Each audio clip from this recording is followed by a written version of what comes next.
Praise the Lord. देवाला धन्यवाद देतो. आज या प्रभूच्या वारी सर्व आशेचं द्वार सहभागिता door of hope fellowship church, माझे सर्व प्रिय नातेवाईक आणि फेसबुकवर असलेले माझे सर्व प्रिय मित्रांनो, आज पुन्हा एकदा या प्रभूच्या वारी तुम्हा प्रत्येकाला प्रेज द लॉर्ड, शालोम आणि जय येशू असं म्हणतो.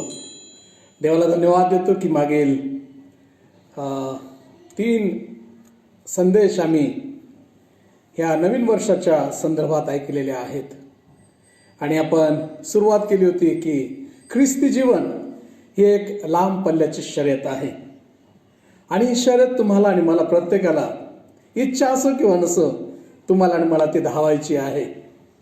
देवाच्या वचनातून आम्ही अभ्यास केलेला असताना आम्ही पाहिलं की प्रत्येक ख्रिस्ती व्यक्तीला ही शर्यत धावायची आहे आणि आम्ही पाहिलं होतं की ही शर्यत धावत असताना 2 करिंथ 11 क्षमा करा 1 करिंथ 9 अध्याय वचन 24 मध्ये की शर्यतीमध्ये धावत असताना तुमचं आणि माझं जे प्रतिफळ किंवा बक्षीस आहे तो प्रभू येशू आहे.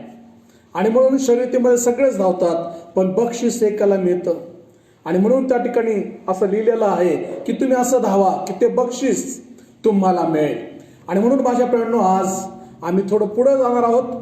मागील रविवारी 24 जानेवारीला आपण संदेश ऐकला होता की वेदना किंवा दुःख हा आमच्या जीवनाचा एक भाग आहे आणि त्यामध्ये आपण पाहिलं होतं की ह्या नवीन वर्षामध्ये आम्ही धावत असताना, चालत असताना माझ्या प्रियांनो, आमच्या ह्या शर्यतीमध्ये बरेच अडखळणे येतील, बऱ्याच समस्या येईल, बऱ्याच प्रकारच्या वेदना आणि बऱ्याच प्रकारच्या कठीण अशा प्रसंगामधून तुम्हाला मला जावं लागेल. परंतु एक लक्षात असू देत की ह्या शर्यतीमधून धावत असताना तुमचं आणि माझं लक्ष आपला विश्वासाचा उत्पादक प्रभू येशू त्याच्याकडे आम्ही लावलं पाहिजे. आज आम्ही पुढे जात असताना मागील रविवारी आपण अभ्यास केला होता की प्रभू येशूनं तुम्हाला आणि मला त्याच्या मागे चालण्यासाठी सांगितलेलं आहे आणि चालत असताना किंवा शर्यतीमध्ये धावत असताना काही रूल्स आहेत, काही नियम आहेत, काही शिस्त आहे माझ्या प्रियांनो. तसंच ख्रिस्ती जीवनाच्या ह्या महाशर्यतीमध्ये धावत असताना प्रभू येशूनं सांगितलेलं आहे की जो माझ्याकडे येऊ इच्छितो त्यानं आपला वधस्तंभ घेऊन माझ्या मागे आलं पाहिजे. आणि लुकाचं शुभवर्तमान 9 अध्याय वचन 23 मध्ये म्हटलं आहे, जर कोणी माझ्या मागे येऊ पाहतो तर त्याने आत्मत्याग करावा आणि आपला वधस्तंभ घेऊन दररोज माझ्या मागे अनुसरलं पाहिजे.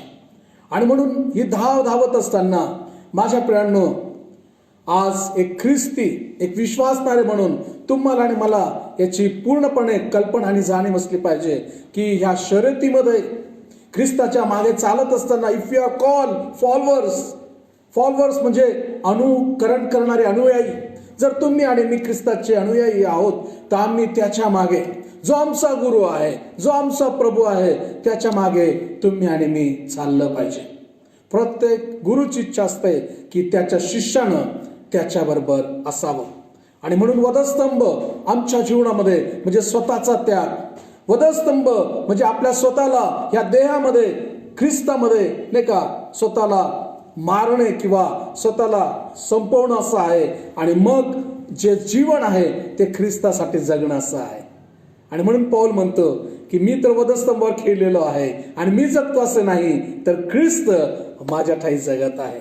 आणि म्हणून माझ्या प्रियांनो, we have to crucify ourselves, our nature, our old man. आपलं जे देहातलं जीवन आहे ते ख्रिस्तामध्ये आम्हाला त्याच्या मरणामध्ये बाप्तिस्मा घ्यायचा आहे, यासाठी की जसा तो पुनरुत्थित आहे, जसा तो जिवंत आहे, तसं तुम्ही आणि मी देखील त्याच्यामध्ये पुनरुत्थित जीवन जगण्याची तुम्हाला मला आशा आणि विश्वास आहे. माझ्या प्रियांनो, आज आम्ही पुढे जाणार आहोत आणि मागील रविवारी आपण पाऊलाच्या जीवनामधून पाहिलं होतं की पाऊल त्याच्या जीवनामध्ये सेवा कार्य करत असताना, सुवार्थेची सेवा करत असताना, ख्रिस्ताचा अनुयायी म्हणून तो सेवा करत असताना त्याच्या जीवनामध्ये ज्या अडचणी आल्यात, ज्या समस्या आल्यात, जी आपत्ती आणि जो छळ त्याचा झाला, त्याची यादी त्यानं 2 कोरिंथ 11 अध्याय आणि 21 ते 28 वचनामध्ये आपण मागील रविवारी आपण पाहिलं होतं की देवाच्या सुवार्थेच्या कार्यासाठी माझ्या प्रियानो त्याला फक्त शारीरिक त्रास झाला असता नाही, त्याला मानसिक त्रास झाला, त्याला आत्मिक त्रास देखील झालेला आहे. कारण तो म्हणतो की मी माझ्या लोकांसाठी, त्याला कळवळा होता, त्याला आपल्या ज्यांना त्यानं शुभवर्तमान सांगितलं, ज्यानं मंडळी स्थापन केली, ज्यानं पुढारी निर्माण केले, त्याला एक परमेश्वराकडे तो नेहमी उपास आणि प्रार्थना करत असे की ह्या लोकांना चुकीच्या शिक्षणामध्ये, खोट्या शिक्षणामध्ये त्यांनी मागे पडू नये, म्हणून तो उपास आणि प्रार्थना करत असे. असा हा कळवळ्यानं भरलेला देवाचा सेवक त्याच्या जीवनामध्ये आपण पाहिलं की भरपूर असे अडखळणं आणि संकट आणि अडचणी त्यातून तो पार गेलेला आहे. पण त्यानं देवाचं शुभवर्तमान, देवावरचा विश्वास त्यानं सोडला नाही माझ्या प्रियानो. आणि म्हणून तुम्ही आणि मी देखील ह्या 2021च्या या शर्यतीमध्ये धावत असताना, चालत असताना तुम्हाला आणि मला देखील जो विश्वास आमचा ख्रिस्तावर आहे, जी धाव आम्ही धरलेली आहे, ती आम्ही टाकू नये किंवा तो विश्वास आम्ही सोडू नये. आपण पाहिलं होतं की पावलाच्या जीवनामध्ये दुसरा मुद्दा होता की God has a clear purpose in our pain. देवाचा एक विशिष्ट उद्देश आमच्या या दुःखामध्ये किंवा वेदनेमध्ये असतो माझ्या प्रियानो. प्रत्येक अडचणी, प्रत्येक प्रसंगामध्ये एक विशिष्ट उद्देश देवाचा असतो. आणि त्यामध्ये आम्ही पाहिलं होतं की बऱ्याच वेळा आमच्या विश्वासाची कसोटी, आमच्या विश्वासाची पारख केल्या जाते. आम्हाला आत्मिक शिस्त प्राप्त व्हावी, आम्ही देवामध्ये नम्र असावं आणि आमचा जो विश्वास आहे तो विश्वास देवावर अवलंबून राहणारा असावा. आम्ही बऱ्याच वेळा जगामध्ये आणि जगाच्या गोष्टीकडे धावतो आणि देवाची इच्छा आहे की माझ्या मुलानं, माझ्या मुलीनं माझ्या बरोबर वेळ घालवावा. माझ्या प्रियांनो, ज्या वेळेस तुम्ही या वेदनेमधून, ह्या प्रश्न, समस्या आणि आपत्तीमधून, तुम्ही या संकटामधून बाहेर पडतात, एक गोष्ट निश्चित आहे की तुमचं आणि माझं जीवन परमेश्वर त्याच्या पुत्राप्रमाणे, ख्रिस्ताप्रमाणे त्याचं प्रतिफळ तुम्हाला आणि मला देतो की आमच्या जीवनामध्ये चारित्र्य निर्माण होतं, आमचा स्वभाव ख्रिस्ताप्रत आणि देवाच्या इच्छेच्या प्रत आम्ही पोहोचत असतो. आणि म्हणून मागील रविवारी आपण पाहिलं होतं की pain is a part of our life. वेदना, दुःख, संकट, आपत्ती, छळ, सर्व प्रकारचे समस्या माझ्या प्रियांनो, या सर्व जे आहे ते आमच्या जीवनातला, या शर्यतीमधला, ख्रिस्तामागे चालत असण्याचा तो एक भाग आहे. आणि त्यानंतर आम्ही पाहिलं होतं की प्रत्येक समस्या आणि प्रश्न आणि समस्या आणि वेदना आणि अडखळामध्ये देवाची एक महान योजना आहे. आणि ती योजना आहे तुम्हा प्रत्येकासाठी आणि माझ्यासाठी की आम्ही देवाबरोबर अधिक वेळ घालवावा, आम्ही नम्र व्हावं, आमचं चारित्र्य घडलं जावं आणि आम्ही देवावर अवलंबून असावं. माझ्या प्रियांनो, आज आम्ही थोडं पुढं जाणार आहोत आणि आजचा संदेश जो आहे त्या संदेशाचं शीर्षक जर तुम्हाला लिहायचं असेल तर त्या ठिकाणी आहे की God is in control in our pain. देव आपल्या सर्व वेदनामध्ये, आपल्या सर्व संकटामध्ये, आपल्या ह्या प्रवासामध्ये देव याचं नियंत्रण आहे. आणि मागील रविवारी सांगितल्याप्रमाणे आज आम्ही हा जो मुद्दा आहे, हा संदेशाचा जो मथळा आहे, त्यासाठी ज्या व्यक्तीच्या जीवनाचा अभ्यास करणार आहोत त्याचं नाव योब असं आहे. आणि माझी विनंती आहे की आपण योबाचं पुस्तक 1 अध्याय आणि 1 ते 5 वचनं आणि त्याच्यानंतर आपण काही वचनं वाचणार आहोत. परंतु माझ्या प्रियांनो, थोड्या वेळामध्ये आपण पाहणार आहोत की योबाच्या जीवनामध्ये सर्व प्रकारची विपत्ती आणि आपत्ती आली, सर्व प्रकारचे त्याच्या जीवनामध्ये कठीण आणि क्लेशासारखे प्रसंग आलेत. आणि अशा परिस्थितीमधून जात असताना परमेश्वराचं नियंत्रण त्या सर्व परिस्थितीवर होतं. आणि म्हणून आज तुम्ही माझ्याबरोबर देवाच्या वचनामधून, आपण जुन्या करारामधून योबाचं पुस्तक 1 अध्याय आणि 1 ते 5 वचनं मी तुमच्यासाठी वाचत आहे. योब 1 ते 5. ऊस देशात एक पुरुष होता, त्याचे नाव योब असे होते. तो सात्विक व सरळ, तो देवाला भिवून वागे व पापापासून दूर राहील. त्याला 7 पुत्र व 3 कन्या झाल्या. 7,000 मेंढरे, 3,000 उंट, बैलाच्या 500 जोड्या व 500 गाढवी एवढे त्याचे धन होते. आणि त्याचा परिवार फार मोठा होता. असा तो पूर्व देशातल्या सर्व लोकात थोर होता.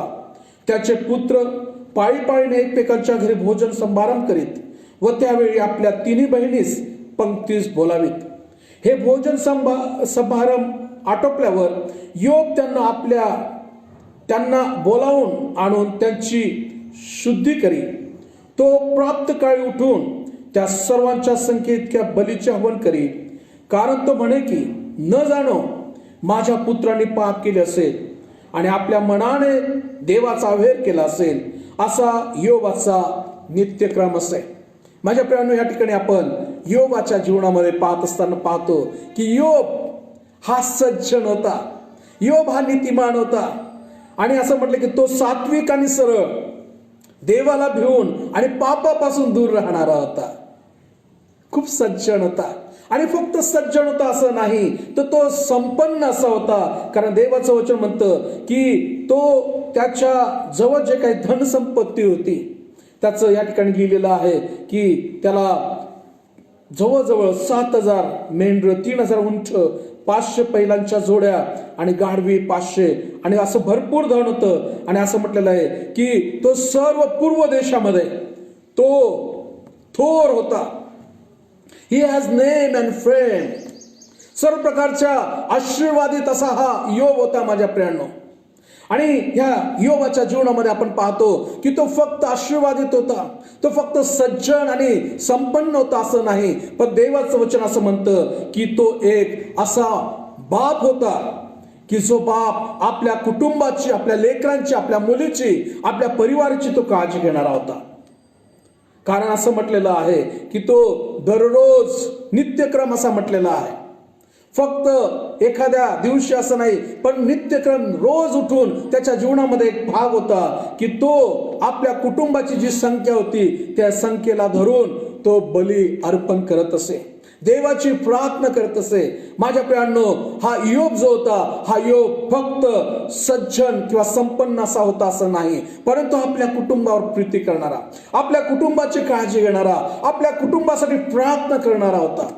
आणि या योबाच्या जीवनामध्ये माझ्या प्रियांनो असं म्हटलेलं आहे की तो रोज सकाळी, खूप महत्वाचं आहे, सकाळच्या वेळेस उठून हा आपल्या परिवारासाठी देवाकडे यज्ञ बली करणारा.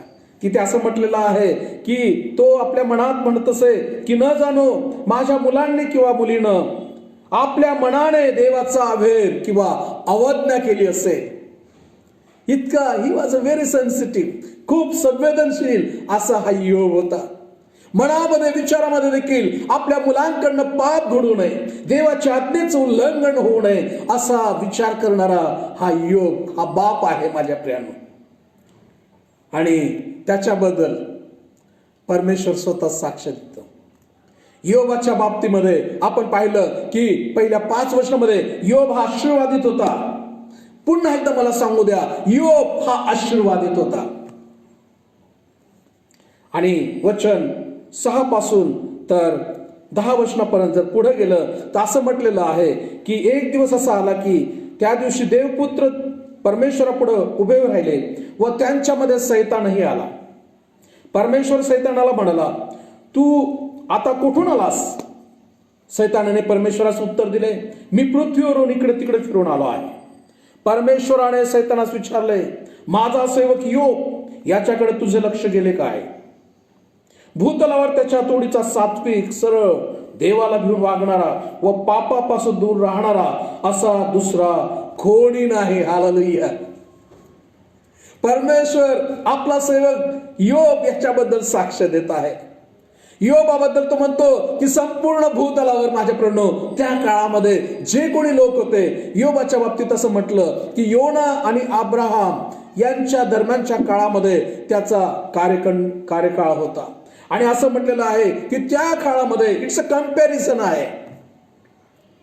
कारण तिथे म्हटलंय की भूतलावर त्याच्यासारखा सात्विक, सरळ, देवाला भिवून वागणारा आणि पापापासून दूर राहणारा कोणी नाहीये. हालेलुया. देव या ठिकाणी त्या योबाची, त्या बापाची, त्या सज्जन आणि संपन्न गृहस्थाची ओळख सैतानाला देत आहे. स्वतः प्रभू परमेश्वर त्याच्याबद्दल ओळख देत आहे. जर एचकेलच्या पुस्तकामध्ये तुम्ही गेलात तर 14वा अध्याय 14व वचन आणि 20व्या वचनामध्ये देखील योबच्या सात्विकपणाचं, सरळपणाचं, नीतिमत्व पणाबद्दल परमेश्वरानं त्याची साक्ष दिलेली आपण ऐकतो. पेत्राच्या पुस्तकामध्ये देखील आपण ऐकतो. इब्री लोकाच्या पुस्तकामध्ये देखील आपण या विश्वासामध्ये या योबाच्या जीवनाबद्दल आम्ही ऐकतो. धीर याबद्दल आपण ऐकतो माझ्या प्रियांनो. आणि म्हणून योब हा आशीर्वादित होता एवढंच नाही, परंतु योबाबद्दल परमेश्वराने खुद्द वचन 8 मध्ये साक्ष दिलेली आपण पाहतो. माझ्या प्रियांनो, बऱ्याच वेळा तुम्ही आणि मी ज्या चर्चमध्ये, ज्या समाजामध्ये, ज्या गावामध्ये, ज्या ठिकाणी कामावर किंवा नोकरीवर किंवा व्यवसायामध्ये असतो, तुमची आणि माझी साक्ष काय आहे? लोक तुमच्याबद्दल आणि माझ्याबद्दल काय साक्ष देतात त्यापेक्षा देव तुम्हाला आणि मला काय म्हणून ओळखतो. खूप महत्वाचं आहे. आत्मपरीक्षण करण्याची ही वेळ आहे. आणि या ठिकाणी योब याच्याबद्दलची साक्ष ज्यावेळेस सैतान ऐकतो त्यावेळेस त्याचं उत्तर आपण 9व्या वचनापासून ऐकतो. आणि 9व्या वचनामध्ये 9 आणि 10 मध्ये हा सैतान परमेश्वराबरोबर वाद घालत आहे. आणि तो म्हणतो की सैतानाने परमेश्वराला उत्तर दिले की योब देवाचे भय काय फुकट बाळगतो? तो त्याचे घर व त्याचे सर्वस्व याभोवती तू कुंपण घातले आहे ना? तू त्याच्या हातास यश दिले आहे ना? व देशात त्याचे धन वृद्धी पावत आहे ना? या ठिकाणी सैतान हा दोष आरोप करणारा आहे.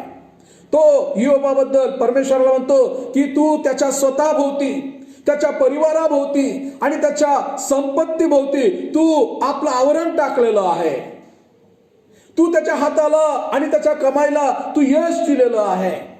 आणि हे आशीर्वाद पाहून, ह्या धन आणि संपन्नतेकडे पाहून 3 गोष्टी माझ्या प्रियांनो त्या ठिकाणी आहेत. पहिली गोष्ट तू योबाच्या स्वतःवर, दुसरी गोष्ट त्याच्या परिवारावर, त्याच्या कुटुंबावर, आणि तिसरी गोष्ट त्याचा जो फायनान्स आहे, फॅमिली अँड फायनान्स, आणि जे काही त्याच्याकडे आहे त्या सर्व गोष्टीवर तू आपला हात ठेवलेला आहे. तू त्यांच्या भोवती कुंपण घातलेला आहे. आणि हा दोषारोप करणारा हा सैतान देवाकडं त्याला तो वाद करत आहे. आणि मग परमेश्वर या ठिकाणी माझ्या प्रियांनो असं म्हटलेलं आहे की तो परमेश्वराला आव्हान करतो, म्हणतो तो आपला हात पुढे करून त्याच्या सर्वस्वाचा लावून तर पहा, म्हणजे तो तुझ्या तोंडावर तुझा अव्हेर किंवा नाकार करेल. एक आठ या ठिकाणी या सैतानाकडून परमेश्वराकडे आलेली आहे. तो म्हणतो की तू जो हात त्याच्या भोवती ठेवलेला आहे, त्याला तू जे काही संपन्न केलेलं आहे, त्याच्या भोवती तू कुंपण ठेवलेलं आहे, तू ते बाजूला कर. त्याच्या पैशाला, त्याच्या कुटुंबाला थोडीफार वेदना होऊ दे, त्याच्यावर आपत्ती येऊ दे, त्याच्यावर संकट येऊ दे, आणि बघ तो तुझा नाकार करेल. कारण जोपर्यंत तो श्रीमंत आहे, जोपर्यंत तो आशीर्वादित आहे, जोपर्यंत तो सज्जन आणि सर्व गोष्टी आहे, म्हणून तो तुझं भय धरत आहे. तो सरळ आणि सात्विक आहे. माझ्या प्रियांनो, बऱ्याच वेळा प्रीचर्स आणि लोक आणि आपले जवळचे लोक देखील माझ्या प्रियांनो बऱ्याच वेळा आपल्यावर आरोप करू शकतात, दोषारोप करू शकतात. योबाच्या जीवनामध्ये जर पाहिलं तर योबाची जी पत्नी आहे, 2 अध्याय वचन 9 मध्ये ती योबाला अशी म्हणते की तुम्ही काय सत्व धरून राहिला आहात, देवाचं नाव सोडून द्या आणि मरून जा. स्वतःच्या घरामध्ये, स्वतःच्या कुटुंबामध्ये योबाला नाही का दोष लावणारी स्त्री त्याच्या घरामध्ये होती. जर त्याच्या जीवनामध्ये पाहिलं, त्याचे जे मित्र आहे ते मित्र येऊन देखील त्याच्याबद्दल त्याला दोष आणि त्यांची ईर्ष्या, ते जळाऊ वृत्तीचे होते. आणि त्या ईर्ष्येपोटी, त्या दोषापोटी ते योबाला नाही का चुकीचा गैरसमज करून योबाला ते काउन्सिलिंग करत आहे, ते मार्गदर्शन करत आहे. आपण पाहतो की पुढं जर आपण वाचत गेलो माझ्या प्रियांनो, तर परमेश्वर वचन 12 मध्ये परमेश्वर सैतानाला म्हणाला, पहा त्याचे सर्वस्व तुझ्या हाती येतो, मात्र त्याला हात लावू नको. मग सैतान परमेश्वरापासून निघून गेला. देवाने या ठिकाणी परवानगी दिलेली आहे. Let me tell you one thing, जो आजच्या संदेशाचा विषय आहे की God is in control in our pain. परमेश्वर आमच्या सर्व दुःख, सर्व वेदना, सर्व संकट आणि सर्व प्रश्न आणि अडचणी यामध्ये देवाचं नियंत्रण आहे. या वचनावरून मला तुम्हाला सांगायचं माझ्या प्रियांनो की देवानं सैतानाला परमिशन दिली, परवानगी दिली की ठीक आहे, तुला असं वाटतं ना की योब हा सात्विक, सरळ, देवाला भिवून वागणारा, पापापासून दूर राहणार आहे, यासाठी आहे की मी त्याच्यावर कुंपण टाकलेलं आहे, तो आशीर्वादित आहे म्हणून तुला वाटतं ना, तर आज मी तुला परवानगी देतो, जा, जे काही त्याच्याकडे आहे ते आज मी तुझ्या हातामध्ये देतो. परमेश्वराचं नियंत्रण आहे. परमेश्वराच्या परमिशन शिवाय, परवानगी शिवाय माझ्या प्रियांनो शत्रू सैतान तुम्हाला स्पर्श करू शकत नाही. हालेलुया. आणि मग वचन 13 पासून ते 19 वचनापर्यंत योबाच्या जीवनामध्ये जी आपत्ती आणि विपत्ती आली, योबाच्या जीवनामध्ये जे कठीण महासंकट आलं माझ्या प्रियांनो, असं म्हटलेलं आहे की सर्वात प्रथम त्याच्या संपत्तीला सैतानाने हात लावला. जे काही त्याच्याकडे धन होतं, जे काही त्याच्याकडे नाही का सर्व प्रकारचे बैल आणि उंट आणि शेळ्या होत्या, सर्व काही संपून टाकलेलं आहे. एका दिवसामध्ये ही डिस्ट्रॉय ऑल थिंग्स. सर्व जे काही त्याच्याकडे होतं सैतानानं एका दिवसामध्ये, विदिन वन डे, एका दिवसामध्ये योबाची सर्व संपत्ती माझ्या प्रियांनो, फक्त संपत्ती नाही तर त्याची मुलं आणि मुली सर्व त्याने गमावलं. एवढी मोठी आपत्ती आणि विपत्ती ह्या योबावर आलेली आपण पाहतो. आणि या संकटामधून जात असताना माझ्या प्रियांनो आजचा माझा जो संदेश आहे तो हा आहे की योबाला या सैतानाच्या या कसोटीमधून, योबाच्या जीवनामध्ये जी आपत्ती आणि संकट आले त्याचं कारण काय आहे, तर माझ्या प्रियांनो let me tell you one thing. अनेक लोक, तुमचे मित्र, तुमचे नातेवाईक, तुमच्या जवळचे लोक बऱ्याच वेळा तुम्हाला म्हणतील की तुझ्या हातातून हा गुन्हा झालेला आहे, तुम्ही हे पाप केलेलं आहे आणि परमेश्वराचा कोप तुमच्यावर आलेला आहे. तसे लोक, आपल्याच नात्यातले, आपल्याच रक्तातले लोक तुम्हाला म्हणतील की नाही का गोरे परिवार आणि हिवाळे परिवार परमेश्वराचा क्रोध आणि कोप आलेला आहे. पण माझ्या प्रियांनो आज या वचनामधून मला तुम्हाला उत्तेजन देऊ द्या. तुम्हाला पुन्हा एकदा या वचनाच्या द्वारे एक रिमाइंडर करू द्या की योब हा पापी होता म्हणून त्याच्यावर ही आपत्ती किंवा संकट आलेले नाही आहेत, तर योब हा आशीर्वादित होता. योब हा सज्जन आणि संपन्न होता. योब हा देवाला नाही का आवडेल अशाप्रमाणे वागणारा होता. आणि म्हणून त्याच्या जीवनामध्ये या संकटामधून, या त्याच्या विश्वासाच्या नाही का कसोटीमधून त्याला जावं लागलेलं आहे. बऱ्याचदा तुमच्याबद्दल आणि माझ्याबद्दल लोक चुकीचा विचार करतील, लोक चुकीची कुसबुस करतील, लोक तुम्हाला हिणवून बोलतील. पण माझ्या भावांनो आणि बहिणींनो, आज देवाचा सेवक आणि दास म्हणून तुम्हाला उत्तेजन देऊ द्या की अशा गोष्टींना तुम्ही बळी पडू नका. जे देवाचं विश्वासू पण तुमच्यामध्ये आहे, ज्या देवाकडे पाहून तुम्ही हा प्रवास करत आहात, अडखळणं येतील माझ्या प्रियांनो, संकट येतील माझ्या प्रियांनो, छळ आणि आपत्ती येईल माझ्या भावांना आणि बहिणींनो. देवाच्या लेकरांनो पण एक गोष्ट लक्षात ठेवा की तुमचं आणि माझं लक्ष त्या परमेश्वराकडे आम्ही लावूया. तो आमचा विश्वासाचा उत्पादक आहे. कारण देवाचं वचन तुम्हाला आणि मला 1 करिंथ आणि 10वा अध्याय आणि त्यातल्या 13 वचनामध्ये परमेश्वर तुम्हाला आणि मला एक अभिवचन देतो. आणि तो म्हणतो की मनुष्याला सहन करता येत नाही अशी परीक्षा तुम्हाला गुदरली नाही. देव विश्वासनीय आहे, तो तुमची परीक्षा तुमच्या शक्तीपलीकडे जाऊ देणार नाही, तर परीक्षेबरोबर तिच्यातून निभवण्याचा उपाय करेल, यासाठी की तुम्ही ती सहन कराव्यास समर्थ व्हावं. हालेलुया.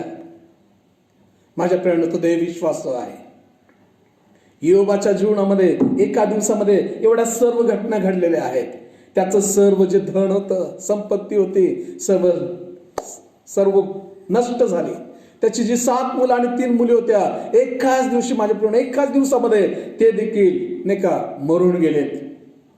आणि मग आजच्या संदेशासाठी अजून एक 5-10 मिनिटं मला जे महत्वाचं आज तुम्हाला सांगायचं आहे की योबाचा प्रतिसाद या आपत्ती आणि संकटामधून जात असताना, या वेदनेमधून जात असताना, त्याची स्वतःची पत्नी आणि त्याचे स्वतःचे मित्र ज्यावेळेस त्याच्या विरोधामध्ये ईर्ष्यानं बोलत आहे, त्याच्यावर आरोप करत आहे, मिसअंडरस्टँडिंग करत आहे, अशा वेळेस योब वचन 20 मध्ये असं म्हटलेलं आहे, तेव्हा योबाने उठून आपला झगा फाडला, आपले डोकं मुंडिले व भुईवर पालथे पडून देवाला दंडवत घातलं. हालेलुया.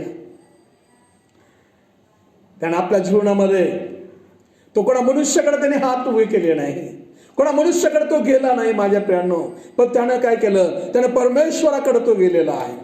त्यानं मुंडन केलं असं म्हटलेलं आहे, त्यानं झगा फाडला असं म्हटलेलं आहे, त्यानं दंडवत घातलं, तो जमिनीवर पालथा पडला, त्यानं पश्चाताप केलेला आहे. एक महत्वाची गोष्ट, सकाळी उठून ज्यावेळेस मी देवाचा वचनाचा अभ्यास करत होतो, एक गोष्ट, एक विचार पवित्र आत्म्याच्या द्वारे मला मिळाला. माझ्या भावांनो आणि बहिणींनो, तुम्ही आणि मी हे बायबल वाचत आहोत, हे पुस्तक तुम्ही आणि मी वाचत आहोत, आणि म्हणून आम्हाला कळतं की योबाच्या जीवनामध्ये ही आपत्ती, हे संकट, हे क्लेश आणि ह्या वेदना का आलेल्या आहेत, कारण देव आणि सैतान यांच्यामध्ये तो वाद होता. सैतानाला असं वाटत होतं की योब याच्याकडे सर्वस्व आहे, म्हणून तो देवाचं नाही का भय बाळगतो, तो पापापासून दूर राहतो, तो सात्विक आणि सरळतेने जगतो. परंतु माझ्या प्रियांनो, सर्व काही त्याचं निघून गेलेलं आहे.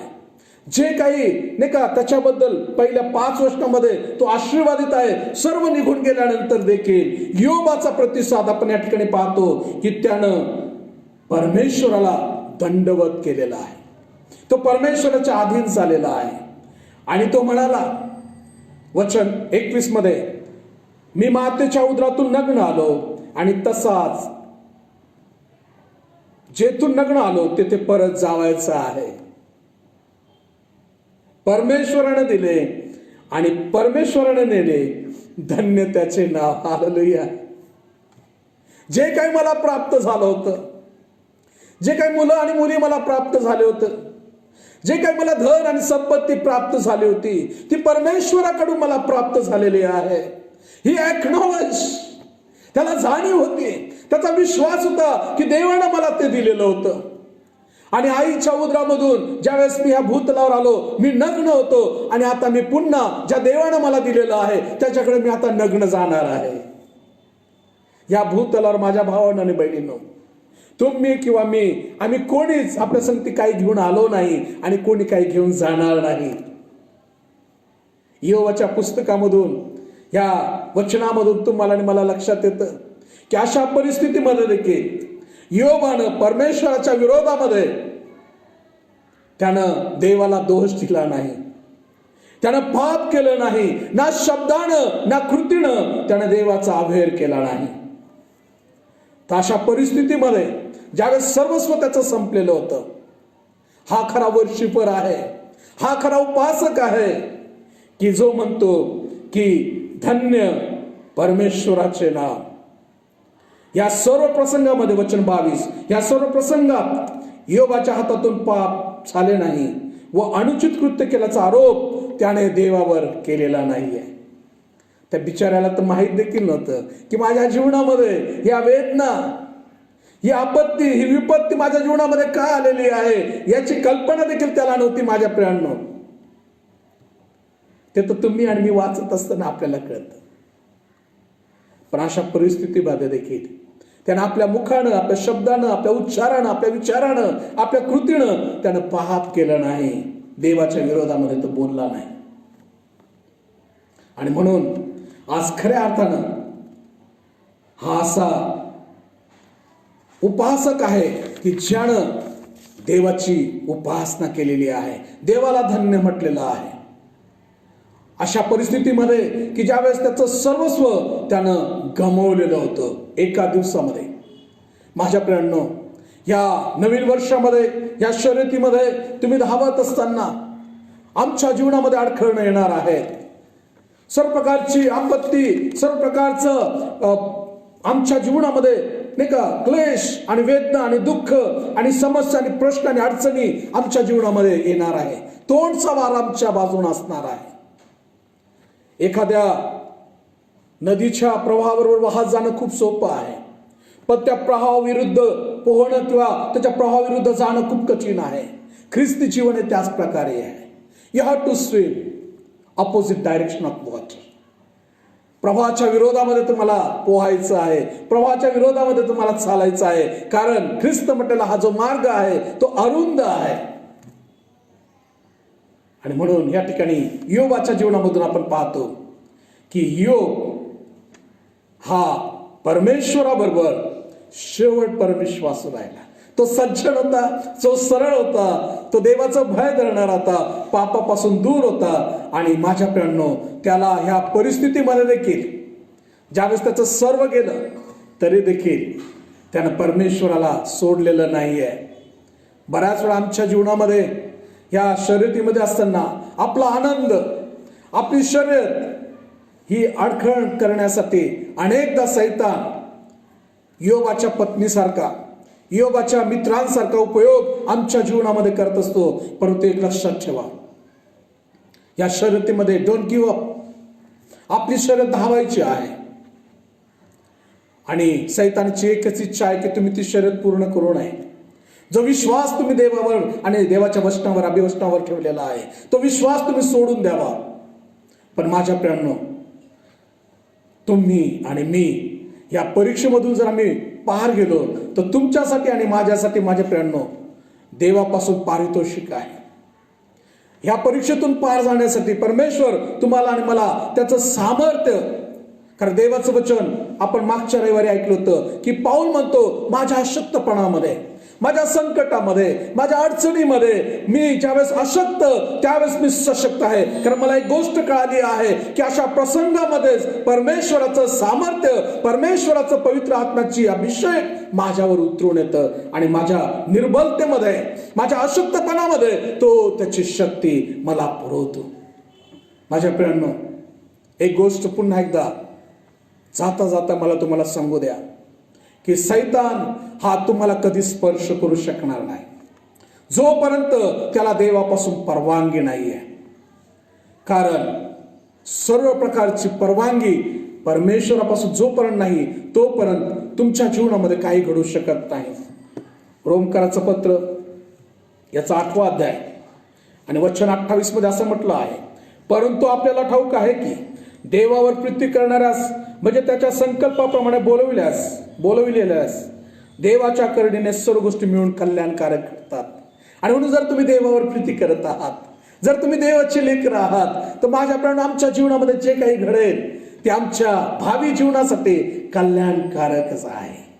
आणि म्हणून ही धावत असताना, आम्ही चालत असताना ही शर्यतीमध्ये माझ्या प्रियांनो तुम्हाला आणि मला ती विश्वासानं पूर्ण करायची आहे. आणि एक शेवटचं वचन मी या ठिकाणी वाचतो आणि थांबतो. त्याच अध्यायामध्ये रोमकराचं पत्र 8वा अध्याय आणि वचन 38 आणि 39 यामध्ये परमेश्वराच्या प्रीतीबद्दल लिहिलेलं आहे. कारण माझी खात्री आहे की मरण, जीवन, देवदूत, अधिपती, वर्तमान काळाच्या गोष्टी, भविष्य काळातल्या गोष्टी, भले, उंची, खोली आणि दुसरी कोणती सुष्ट वस्तू, ख्रिस्त येशू आपला प्रभू याच्यामध्ये देवाची आपल्यावरीलची प्रीती आहे तिच्यापासून आपल्याला विभक्त कराव्यास समर्थ होणार नाही. आणि म्हणून माझ्या प्रियांनो, ज्या देवानं तुमच्यावर आणि माझ्यावर ख्रिस्त येशूच्या नावात प्रीती केलेली आहे, त्या देवाच्या प्रीतीपासून ह्या कोणत्याही गोष्टी, जीवन, मरण, देवदूत आणि अधिपती इंग्लिश बायबलमध्ये डिमन्स किंवा सैतान असं म्हटलेलं आहे. आणि म्हणून लक्षात ठेवा, हे देवाची अभिवचनं आहेत. तो तर मी तुला कधी सोडणार नाही, मी तुला कधी टाकणार नाही. आणि म्हणून या दुःख, वेदना, विपत्ती काही जरी आमच्या जीवनामध्ये आल्या तर आम्ही त्या योबासारखं खरा वर्शिपर्स, खरा उपासक त्याप्रमाणे त्याचा धन्यवाद केला पाहिजे. धन्य परमेश्वराचे नाव. आणि अशा परिस्थितीमध्ये तो बोलला. माझ्या प्रमाणे त्यातून त्यानं ते जाहीर केलं की ह्या परिस्थितीमध्ये माझा नियंत्रण करता, माझा सहाय्य करता परमेश्वर आहे. आणि परमेश्वरानं त्याला, माझ्या प्राण देवाचं वचन म्हणतं की परमेश्वरानं त्याला आशीर्वादित केलं. योबाचं पुस्तक आणि 42व्या अध्यायामध्ये जर तुम्ही पाहिलं तर त्या ठिकाणी असं म्हटलं आहे, परमेश्वराने त्याचवर जी विपत्ती आणली होती ती विषयी दुःख प्रदर्शित करून त्याने त्याचे समाधान केले. हालेलुया. परमेश्वरानं त्याचं समाधान केलं. आणि मग परमेश्वरानं योबाला सुखसंपन्न केलं. वचन 42:12. आणि मग असं म्हटलेलं आहे की त्याला 14,000 मेंढरे, बघा दुप्पट आशीर्वाद, 6,000 उंट, बैलाच्या 1,000 जोड्या, 1,000 गाढवी, इतक्याचा तो धनी झाला. त्याला पुन्हा 7 पुत्र आणि कन्या झाल्या. आणि मग असं म्हटलेलं आहे की त्यानंतर योब 140 वर्ष जगला आणि 4 पिढ्यांपर्यंत त्याने पुत्र पौत्र पाहिलेले आहे. माझ्या प्रेमांनो, आज या ठिकाणी मी थांबत आहे. परमेश्वर आमच्या वेदनेमध्ये, आमच्या संकटामध्ये, या विपत्तीमध्ये परमेश्वराचं नियंत्रण आहे. आणि दुसरी गोष्ट, या संकटामधून जात असताना देखील, विपत्तीमधून जात असताना देखील, वेदना आणि क्लेश मधून जात असताना देखील एक गोष्ट विसरू नका की तो त्याचं सामर्थ्य, त्याचा अभिषेक तो आम्हाला पुरवत असतो. आणि या परिस्थितीमधून जात असताना आपल्या जवळचे लोक ते देखील तुम्हाला हिणवू शकतात, ईर्ष्या करू शकतात, परंतु लक्षात ठेवा, त्यांना उत्तर देऊ नका. परमेश्वराकडे पहा. आणि परमेश्वर तुम्हाला त्या परिस्थितीमधून, तुमच्या सहनशक्तीच्या पलीकडे नाही पण अलीकडच तो तुम्हाला या परिस्थितीमधून उभा करेल. आणि योबाप्रमाणे पुन्हा एकदा प्रभू तुमचा उपयोग अधिक महान दुप्पट सामर्थ्याने तो करून घेईल. देव करू या वचनाच्या द्वारे प्रभू तुम्हाला आशीर्वाद देव. प्रार्थना करूया. स्वर्गीय बापा, प्रभू येशूच्या नावात आम्ही तुझा आभार मानतो. आज तुझं वचन आम्ही ऐकलेलं आहे प्रभू. वेदना, दुःख, संकट, क्लेश, आपत्ती, छळ हे आमच्या जीवनातला एक भाग आहे प्रभू. आणि यामधून जात असताना माझ्या देवा, आज योबाच्या जीवनामधून तू आम्हाला सांगितलेलं आहेस, तू दाखवून दिलेलं आहेस की या सर्व परिस्थितीमधून जाताना तुझं नियंत्रण त्यावर आहे. तुझ्या परवानगीशिवाय आमच्या जीवनामध्ये काही चुकीचं किंवा चांगलं घडू शकत नाही. आणि जे काही आमच्या जीवनात घडतं ते आमच्या भावी जीवनाला आशा देणारं आणि कल्याणकारकच घडतं. देवा, मनापासून आभार मानतो आज माझ्या भावांसाठी, बहिणींसाठी, जे जे हे वचन ऐकत आहेत आणि नंतर ऐकणार आहेत आणि पाहणार आहेत. माझ्या देवा, त्यांच्या परिस्थितीमधून जात असताना प्रभू ह्या अभिवचनाची त्यांना आठवण होऊ दे की कोणती सुष्ट वस्तू आम्हाला तुझ्या प्रीतीपासून दूर करण्यासाठी समर्थ नाहीये. प्रभू याची जाणीव त्यांना होऊ दे की ह्या परिस्थितीमधून जात असताना तू आम्हाला कधी सोडत नाही, तू आम्हाला कधी ठाकत नाही. तर आमच्या अशक्तपणामध्ये, आमच्या निर्बलतेमध्ये तुझ्या पवित्र आत्म्याचं सामर्थ्य तू आम्हाला देतो आणि यामधून बाहेर निघण्याचा उपाय देखील तू आम्हाला देतोस. माझ्या देवा, या परिस्थितीमधून जात असताना माझ्या देवा आम्हाला देखील ती वृत्ती तू दे. माझ्या देवा, ते वर्शिपरचं हार्ट, ते उपासकाचं हृदय आम्हाला दे आणि आम्हालाही म्हणता येऊ दे, धन्य परमेश्वराचे नाव. Thank you father. धन्यवाद देतो प्रभू. आज पुन्हा एकदा तू आम्हाला जाणीव करून दिली, तुझ्या वचनाने आम्हाला प्रगटीकरण केलेलं आहेस की आमच्या जीवनामध्ये परमेश्वरा हे जे संकट येतील, आपत्ती येतील, हे फक्त पापी लोकांसाठी नाही, परंतु जे सज्जन आहे, जे सधन आहेत, जे तुझं भय धरतात, अशा लोकांच्या जीवनामध्ये देखील येऊ शकतात, येतात. याचं कारण एकच आहे की प्रभू त्यांनी तुझ्या जवळ अधिक यावं. अशा परिस्थितीमध्ये देखील त्यांचा जो स्वभाव आहे, त्याचा तुझ्याकडे पाहण्याचा दृष्टिकोन आहे, त्यांचे जे शब्द आहे, त्यांच्या जे कृती आहेत ते योबासारखे असावेत. हालेलुया. Thank you father. धन्यवाद देतो, तुझी स्तुती करतो. या वचनाच्या द्वारे प्रभू जे ऐकत आहेत, पाहत आहे, आमच्या प्रत्येकाच्या जीवनामध्ये प्रभू आज रूपांतर घडू दे. तुझ्याकडे पाहण्याचा आणि वचनाकडे पाहण्याचा आणि लोकांकडे पाहण्याचा आमचा दृष्टिकोन बदलू दे. माझ्या देवा, थँक्यू फादर. धन्यवाद देतो, स्तुती करतो. सर्वमान, सन्मान, गौरव तुझा आणि तुला देत येशू आमचा प्रभू आणि तारणारा याच्याद्वारे प्रार्थना करतो म्हणून तो आहे. Amen. May God bless you. पुन्हा एकदा आशीषचं द्वार सहभागिता, डोर ऑफ फेलोशिप या मंडळीकडून आपल्या सर्वांना, मंडळीच्या सर्व लोकांना, माझे सर्व फेसबुकचे सर्व मित्र आणि माझे नातेवाईक, आपल्या प्रत्येकाला प्रेज द लॉर्ड, शालोम आणि जय येशू असं म्हणतो. मे गॉड ब्लेस यू. पुढच्या रविवारी 11 वाजता आपण पुन्हा एकदा येणार आहोत आणि पाहणार आहोत God uses our pain to grow us. देवबाप हे सर्व ज्या वेदना आहेत, परिस्थिती आहे, अडखळणं आहेत, समस्या आहेत, छळ आहे, याचा उपयोग आपल्या आत्मिक जीवनाची वाढ होण्यासाठी, अधिक प्रबळ आणि सामर्थ्य आम्हाला प्राप्त होण्यासाठी या परिस्थितीचा उपयोग करत असतो. आणि योसेफाच्या जीवनामधून आपण पुढील रविवारी पाहणार आहोत. May God bless you. देवबाप तुम्हाला आशीर्वाद देव. थँक्यू.